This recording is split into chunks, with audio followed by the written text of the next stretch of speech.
Hello, everybody. Welcome to Relax with Animal Facts.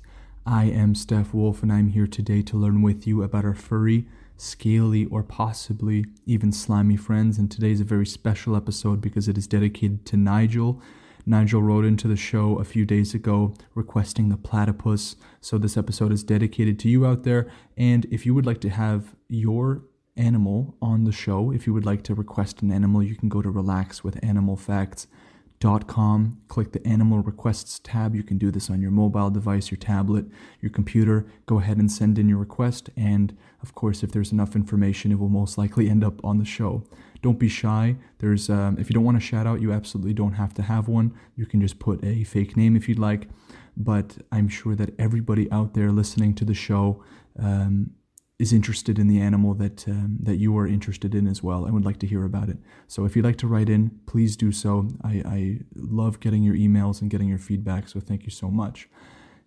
So before we get into the show, the first thing I have to do, thank you out there, you guys. You pointed out that I made a mistake in the frog episode, not to do with the frog, but rather to do with the flamingo that I mentioned. So as you know, on the flamingo, I've done a flamingo episode. If you haven't listened to that, you're very welcome to do so.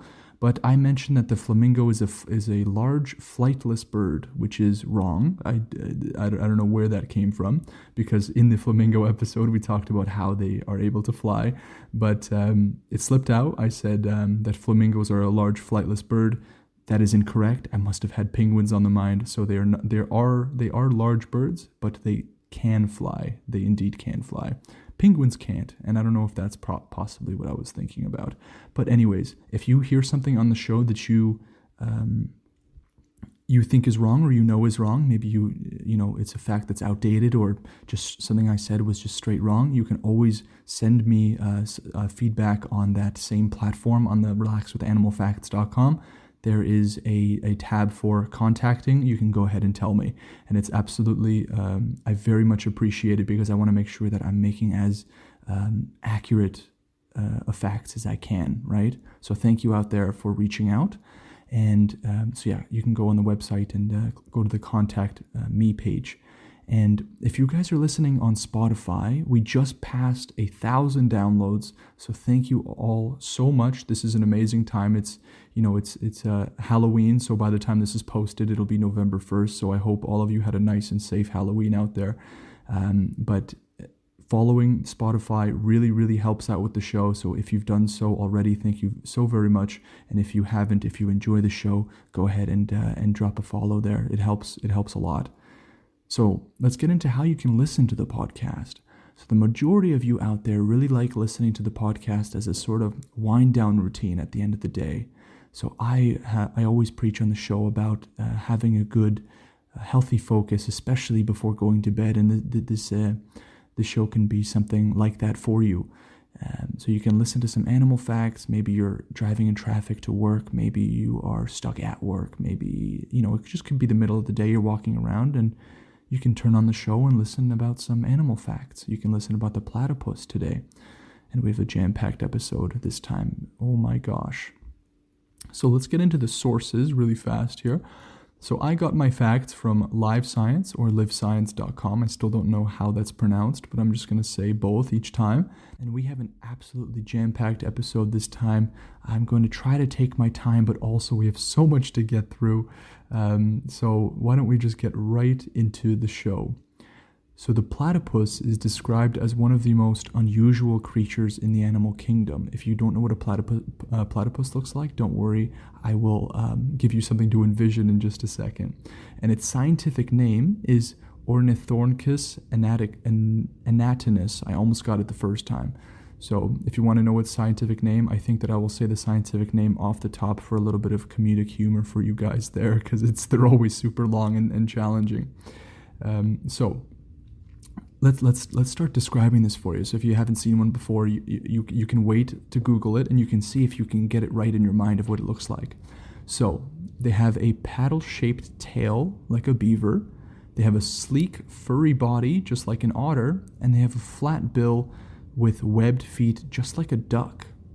So it seems extremely odd, something that nature it's something that nature, you wouldn't think nature could conjure up, but it with the platypus, it has conjured up quite a combination for sure. So they have a tail like a beaver, a body of an otter, and a flat bill and webbed feet, just like a duck. And according to the BBC, when they were brought from Australia to Britain, people didn't believe it was real. They thought that they were just pulling their leg, and they were even entertaining the possibility that they had possibly sewn animals together and then, presented them as a new species. But of course, that isn't true. The platypus is all natural, and they truly look unique. It's a really interesting sort of animal, very unique. So they are extremely localized to the freshwater areas that flow through the island of Tasmania and the eastern and southern coasts of Australia. So very localized. They don't have a lot of, they say that it's mostly or only in that one sort of area there. So if you want to see a platypus, you're going to have to be fairly specific with where you are going so you can actually find them. So if you ever go to the island of Tasmania, or the southern or southeastern or eastern coasts of Australia, you can see them there. And they have been found to be in tropical rainforests, the cold mountains of Tasmania, plateaus, lowlands, and even the Australian Alps. So we're talking, of course, here, this is why I named them, or I classified them under diverse habitats and not just, the broad thing of water, right? Because they seem to be or aquatic, they seem to be extremely adaptable to their environment. So they do have thick fur that will help them keep warm in the lower temperatures, but they can also sustain in tropical rainforests and in some more of those temperate climates in comparison. So they can live in cold mountains of Tasmania and tropical rainforests at the same time. So they can sustain themselves in these really extreme climates, which is amazing. So this is such an odd animal. They have so many things that are counterintuitive, and they can also survive in weird sorts of or weird ranges of climates. So they have that thick fur that keeps them warm, and their tails also serve a specific purpose besides its use as sort of a rudder in the water. So you can maybe take a guess for this here, but we have covered already some animals where their tails serve more of a function than you would think. So we talked about the cheetah, we talked about some other tails, but they store extra fat in their tails just in case. So if they're living in cold climates, having those extra fat stores can help a lot. So any animal that's generally in those colder climates, like the polar bear we covered, you're gonna need fat stores to keep you not only warm, but to be able to go longer periods of time without nourishment, without food. They can, though, waddle around on land, so if you can imagine here. So they can waddle around on land, and they, in fact, walk onto the riverbanks to dig burrows. And how would they dig burrows with their feet, right? Because they're webbed, you wouldn't think that they can, but according to Live Science, they have extra skin that allows them to have these limbs that are more that serve as a paddle, but they can also retract that skin to expose the claws underneath.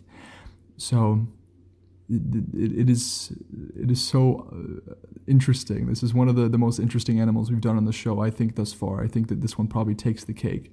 I'm just going to take a quick drink of my tea here before I move on. I'm drinking in case you're interested out there, I'm not having any Kit Kats, any sort of things like that, even though it's Halloween. Maybe I should, but right now I'm just having a lemon rooibos, I think is how you pronounce it, tea. So if you're drinking anything out there, go ahead and drink with me here. It's always important to stay hydrated there. So anyways, moving on. The burrows that they dig with their claws are basically tunnels, and they will make different rooms and chambers. So they will make their own DIY sort of place to live. So they don't have to pay rent. They can just go in, dig those burrows up, and they have rooms and chambers to live in, and not only live in, but also to give birth in, which we'll cover reproduction in a second, which also blows my mind.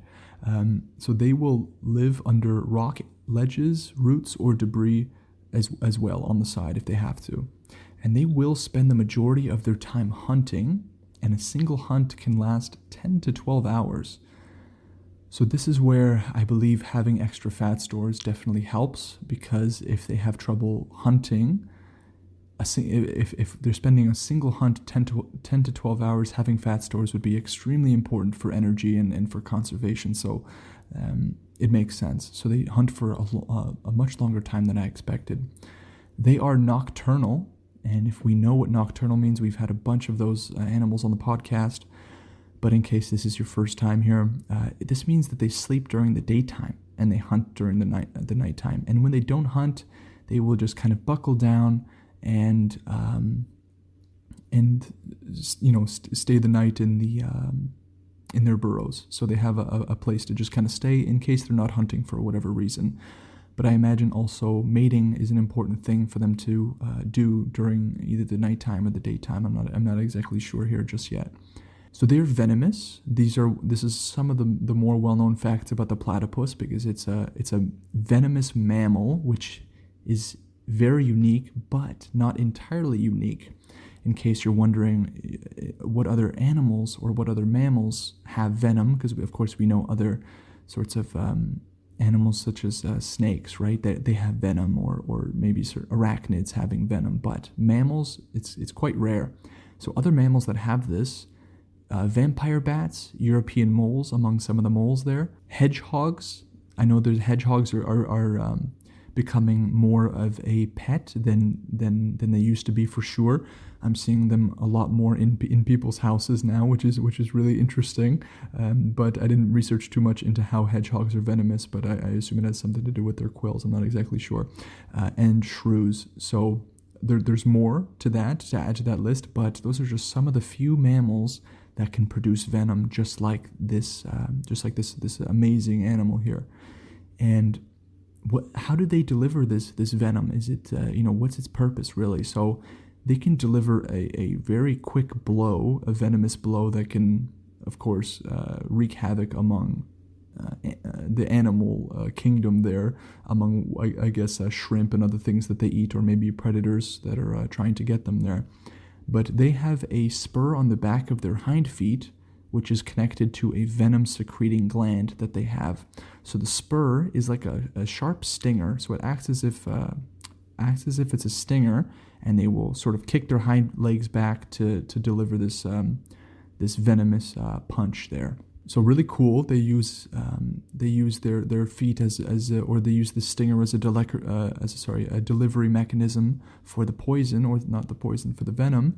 And they do seem to secrete more venom when it is mating season, which researchers postulate from that fact that it could be due to some sort of male-to-male competition. It's not entirely understood from what I was reading, but it seemed as though they were not assuming, but taking an educated guess. It has something to do with male-to-male competition.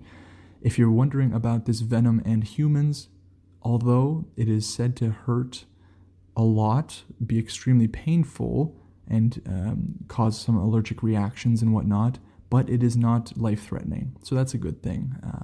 But still, you don't want to get you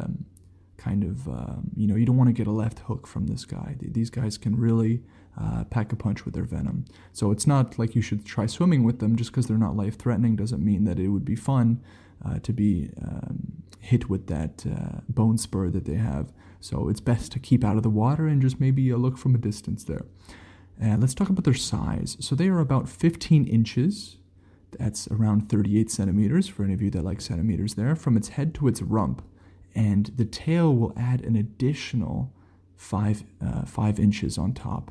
So their tail is about a third of their regular body size. So quite a large tail, and it serves its purpose well, because we've discussed that it acts as fat storage, but also as a rudder in the water. How much they weigh really surprised me. They seem to only weigh about 3 pounds, or 1.4 kilograms. That's a lot lighter than I imagined. Not exactly why I was imagining a heavier animal, but as you can imagine, the platypuses, in case you're interested there, it's platypuses, not platypi. I think I've heard that before. Platypus is the correct term for the plural form of platypus there. So the ones that live in colder climates will generally be larger, and that's more of an intuitive thing, because if you're larger, you have more room for fat storage and things like that. So, and for insulation purposes. So being larger in size helps to accommodate that living situation. So they are larger in the colder climates. And researchers found fossils of ancient platypuses, I love that word, that point to them being close to double the size of the ones that live today. So really interesting, thinking about ancient platypuses being extremely big. So we're talking about 30 inches, about 30 inches long, excluding the tail. So with the tail, I would imagine that it would be closer to 40 inches long, which is very, very long there.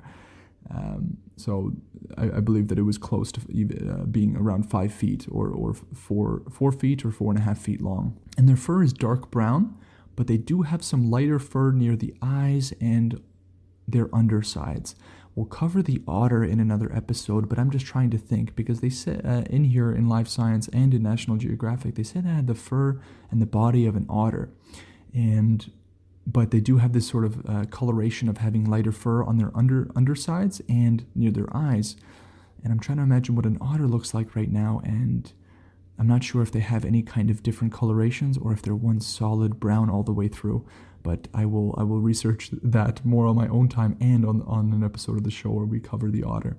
The bill of a platypus has a very smooth texture that people say feels like suede. So that is really cool. We got some lucky individuals out there that are able to sort of pet the bills of platypuses. I don't know if it's more luck or for maybe other reasons that they... I assume that the platypus didn't like being stroked along its bill, but I don't know how they would be good as house pets. Definitely, I would say definitely not. But the bill is also extremely sensitive to stimuli. So the bill serves a purpose of being a sort of a guide in the water, because sometimes the water is murky or whatever it be, and using this bill that has really, really sensitive receptors on it to detect, it'll detect prey. So it's for navigating underwater and detecting potential prey, like shrimp, for example. And let's get into their diet. We'll segue into their diet here. So they are carnivores. The platypuses are absolutely carnivores, but they are specifically carnivorous bottom feeders. So they will scoop up larvae, insects, worms, shellfish with their bills, and they will scrape the bottom of wherever they are. And when they scoop up from the bottom, they will scoop up gravel and other sorts of things. But the gravel may sound gross, but remember, guys, they're always doing something for a reason, almost always. So they don't have teeth, right? They have these bills. And let's equate this to human beings, for example here. So as human beings, we have teeth, right? And teeth are really important in the mechanical digestion process at the beginning. So we have multiple stages of digestion, so throughout. So we have mechanical digestion in our mouths, and we have also chemical digestion in our mouths via enzymes that we have in our mouths as well. So we have a gland in our mouths that produces like salivary amylase, for example, that helps to break down the food as you chew it with your teeth. And then there are other processes going on, like peristalsis, to move the food down and do all sorts of mechanical and chemical digestion. But the platypus doesn't have teeth. So what do? They scoop up this gravel, and it will act as it will sort of be in the place of teeth in a way. It will break up the food, so it'll do some of that mechanical digesting in their mouths, so they can swallow it easier. So that's really cool. They hunt underwater, where they will swim by paddling their front webbed feet. So when they retract, I guess, their skin there, and they have those webbed feet again, they're done digging their burrows, and they will steer with their hind feet and their tail. I just love imagining them as little almost cruise ships in a way. I'm sure they're faster than cruise ships, but they have this big tail and this and these little hind feet that act as rudders to steer, while the the legs at the forefront there do the paddling and do the work. So it's adorable to me. So they have folds of skin that cover their eyes and ears to prevent water from entering. Oh, so I assume now, after reading this, because we just saw that they use their bill as a way of detection, I assume when they're underwater now, those folds of skin still do cover their eyes and ears, so they might not be able to see very well under there. So that bill will provide a very important role in how they hunt and how they traverse the water. And their nose also has a sort of watertight seal. And it's important for a few things, I imagine. They didn't go too deep into it. I would imagine that obviously having water coming in through the nose wouldn't be the best thing ever, because they are mammals, let's not forget here. So it can remain totally submerged for about a minute or two. So with that nose having a watertight seal, with those folds of skin covering their eyes and ears to protect from water entering, they can be under there for a minute or two. I'm not sure exactly how long they can hold their breath for, what their capacity is like, but I imagine that it's not too much, perhaps such as the other animals that we've covered on the show already. And we're going now into the reproduction part. So again, this is one of the most unique processes of any mammal out there in the world. So, as all of you know, the one thing that mammals don't do is lay eggs. But the platypus said, absolutely not, I'm going to lay eggs. Why not? And so it is a mammal that lays eggs, but it's not the only one that lays eggs. It is one of two mammals that lay eggs, the other one being the echidna, which is also a star, a possible star of the show on a future podcast, possibly. So they lay eggs, which is really, really odd to me, a mammal laying eggs. And the females will seal themselves inside a chamber in the burrow. So they have a little room that they carve out for themselves. So they have a chamber, and they will lay their eggs there. And they will typically produce 1 or 2 eggs at most and keep them warm by holding them between their bodies and their tails. So we have this sort of same kind of incubation process almost as we see birds do, where they sort of use their body to heat up or to maintain heat of the eggs. But this is a mammal we're talking about. And they hatch in about 10 days, and they hatch being the size of around lima beans, and they are born almost completely helpless. So they are 100% dependent on their mothers. And the mothers will nurse their young for 3 to 4 months until the baby is able to swim, until the baby, or maybe babies, maybe there's 2, can swim on their own. And so they are completely dependent for about 3 to 4 months. And they are listed as near threatened. We're not all the way there to endangered or anything like that, but they are near threatened here because they are in only certain parts of the world. So losing habitat space for them is really something challenging for them to deal with. But so far, as of right now, they are listed as just near threatened. So we covered all of those facts. We're going to move on to the final fact of the episode, which is, where does the name come from? Platypus. It is so odd, such a weird name. And its name is derived from the Greek word, here we go again, ornithorhynchos, which means bird snout in Greek, and anatomos, which was there at the beginning with their scientific name, which means duck-like. So duck-like plus bird snout. So really interesting. They sort of combined all these words together, and I would say that so that's for their scientific name. I would say that it's an absolutely appropriate term for them because they do look like otters, ducks, and what was that last one? Beavers, right? Yeah, very, very, very interesting. So thank you so much, Nigel, for writing into the show via the relaxwithanimalfacts.com website. This was definitely one of my favorite episodes. So many interesting facts, so many weird sorts of counterintuitive things here. Mammals laying eggs. It's just craziness. And I love it. And that's why I love doing this show. It's because I get to learn with you. Absolutely. I knew nothing about the platypus prior to this, other than that there's a TV show out there. So if you want to hear your animal on the podcast, go to relaxwithanimalfacts.com animal requests section there, and you can submit an animal for a future episode. So thank you all so very much for tuning in, and I will see you on the next episode with the next animal. Take care.